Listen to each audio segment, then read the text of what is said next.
Hello, I am Dr. Eunice. 1.5 months को winter vacation पछि चाहिँ आएर मेरो यो प्लान्ट हेर्दा पनि हेल्दी देख्दैछ तर स्केल्स इन्फेस्टेड भइसकेको रहेछ। स्केल्स भनेको चाहिँ एक किसिमको पेस्ट हो जुन चाहिँले चाहिँ तपाईँको प्लान्टलाई चाहिँ एकदमै ड्यामेज गर्छ। I'll show you the close look. यो सानो देख्नु हुँदै गरेको बग्सलाई चाहिँ स्केल्स भनेर भन्छ। यो एक किसिमको पेस्टै हो। यसले चाहिँ प्लान्टलाई चाहिँ बिस्तारै बिस्तारै बिगारेर जान्छ। एकदमै स्टिकी हुन्छ, च्यापच्यापै हुन्छ है, अनि थुप्रो हुन्छ।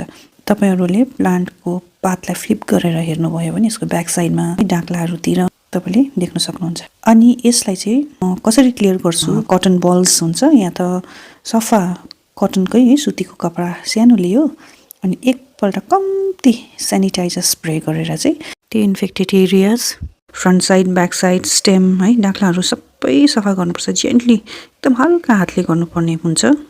अनि त्यसपछि एउटा एउटा गरेर जेन्टली लिभ्सलाई क्लियर वाटरले थोरली यसलाई म स्प्रिङ्कल गरेर चाहिँ प्लान्टलाई शावर गर्छु। यो गरिसकेपछि तपाईको प्लान्ट एकदमै हेल्दी पनि हुन्छ, पेस्ट फ्री पनि हुन्छ। ट्राई गरेर हेर्नुस्, तपाईको प्लान्टलाई पनि हेल्प हुन्छ नै। Thank you.